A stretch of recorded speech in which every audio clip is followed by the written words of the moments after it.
What on earth happened versus Florida for the Texas Longhorns as we get ready here for what's going to be a weird week heading into OU as we try and sort out the carnage left there in the swamp with the offensive line, with the offense, the defensive line, both lines of scrimmage. Just wondering what's going on, what to make of this football team, but specifically how we can get some functional offense going here, and if it's even going to be possible this season.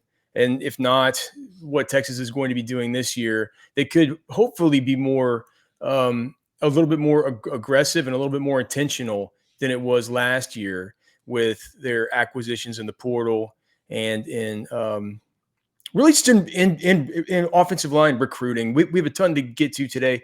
I would recommend you going to the Man Eye Institute. See Life Better at the Man Eye Institute, our presenting sponsor. Although if you want to watch back that football game, I would recommend not going to the Man Eye Institute until after you're done watching it, because you do not want to see this game. If you want to see things better in your life, though, go to the Man Eye Institute. See Life Better. The Man Eye Institute. 1-844-WOW-2020. 844-WOW-2020.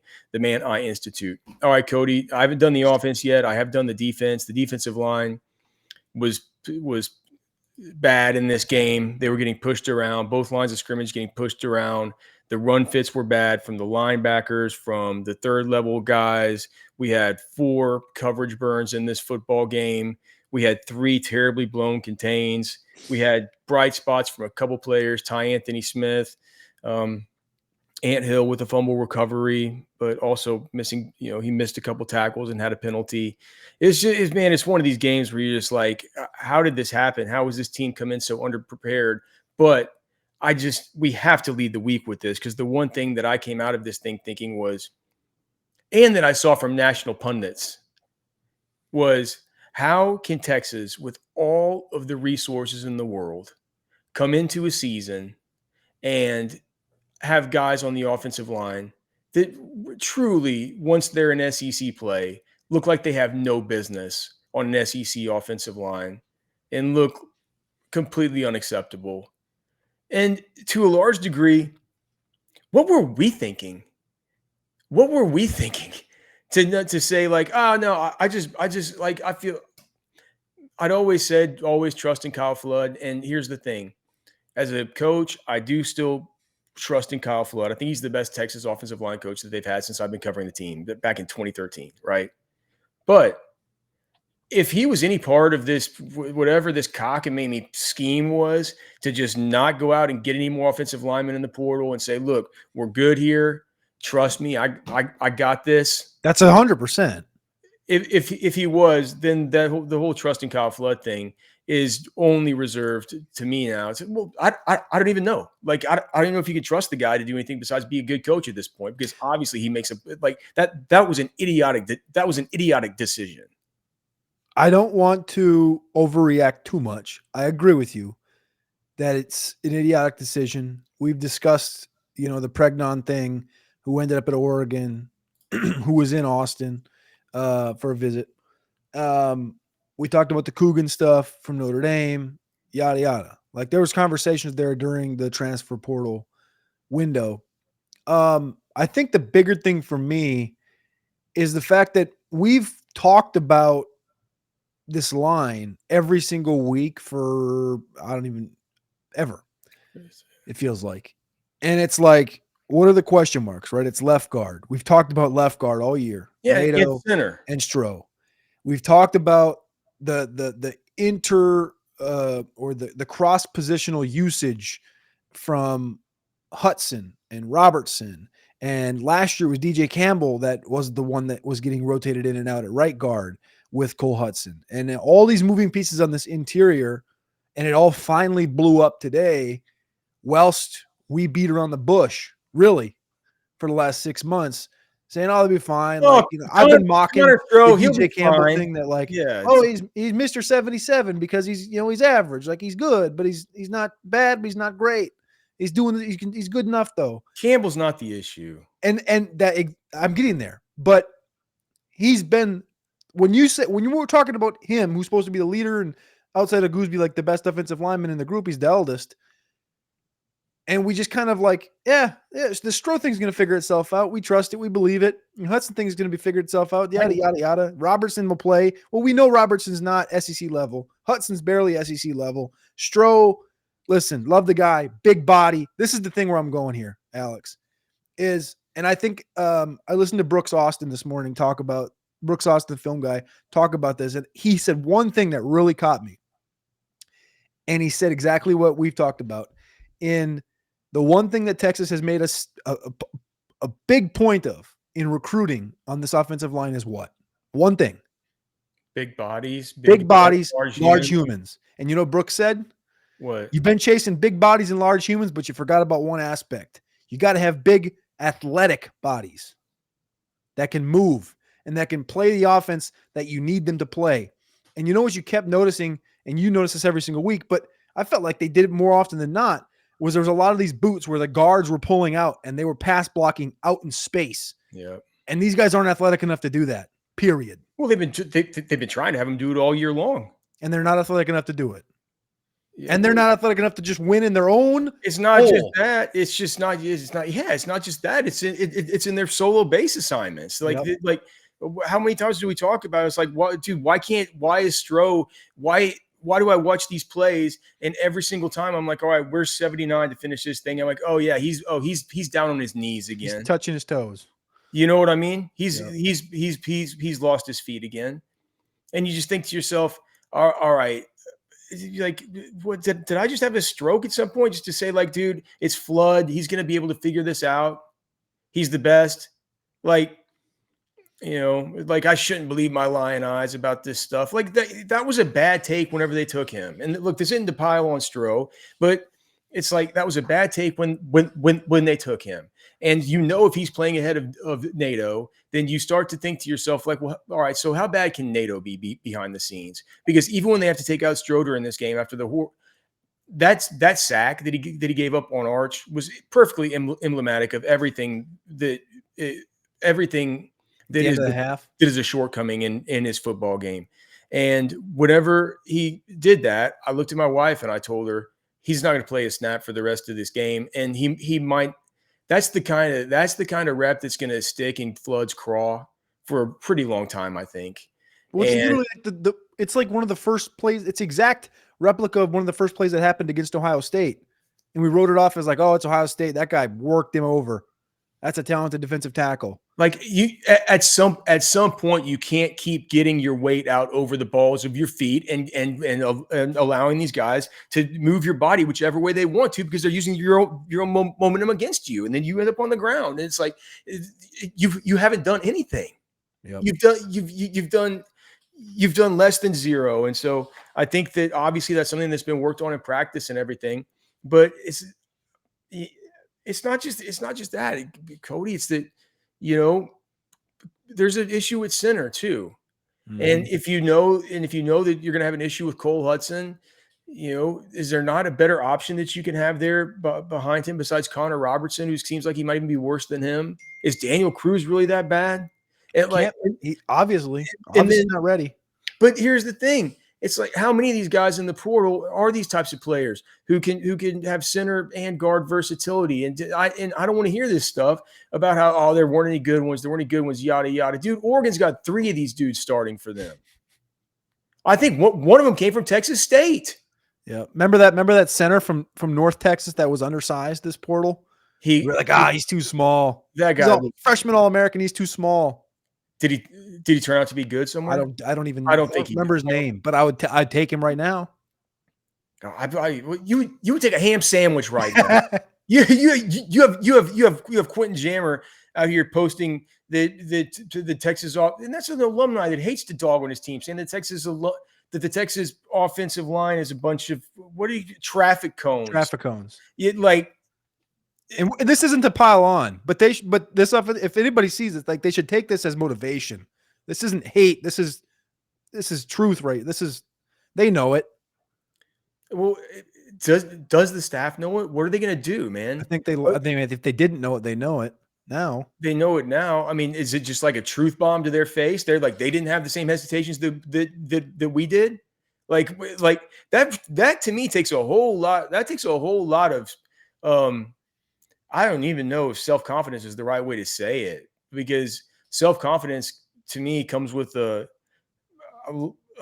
got kind of a good positive connotation where it's not necessarily something where you leave all kinds of things that you should have seen unseen because you're just so. It's almost like, I hate to say arrogant. I don't want to call these coaches arrogant. I'm not saying, Ignorance.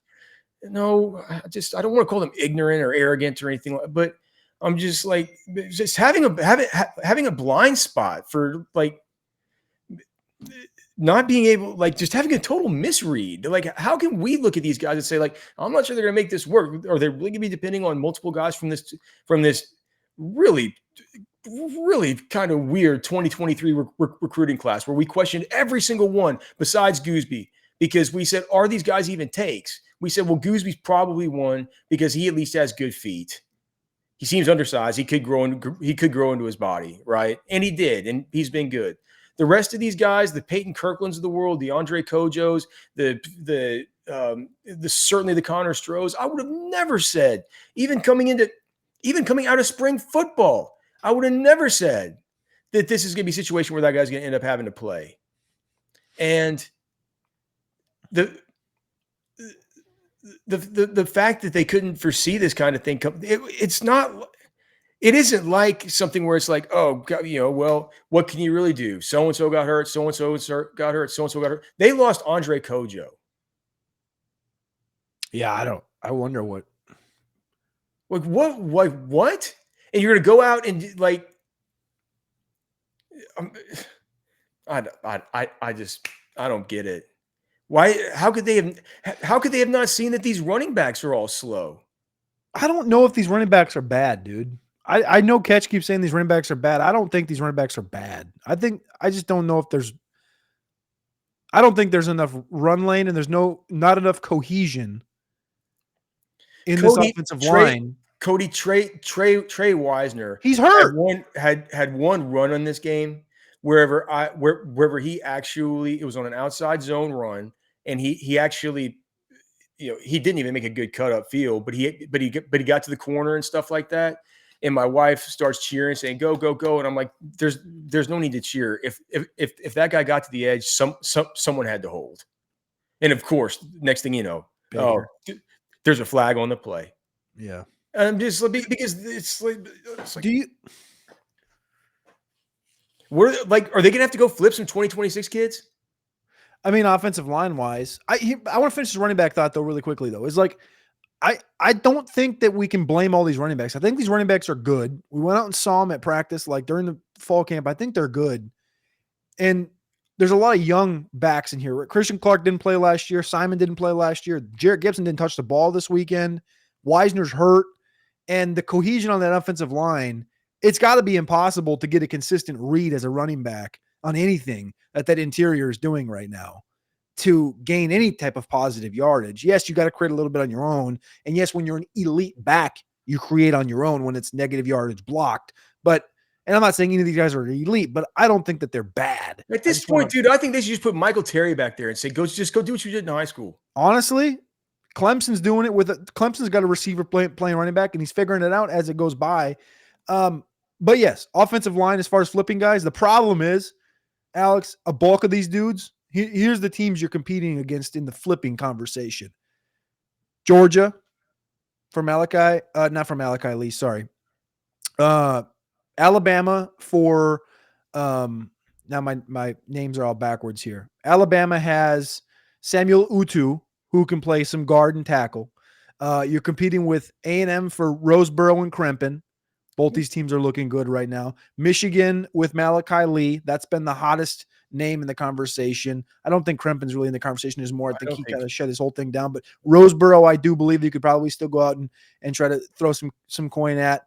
The other one is like Kenye Pepe. He was one of my favorites through the pre-draft process or pre-signing process.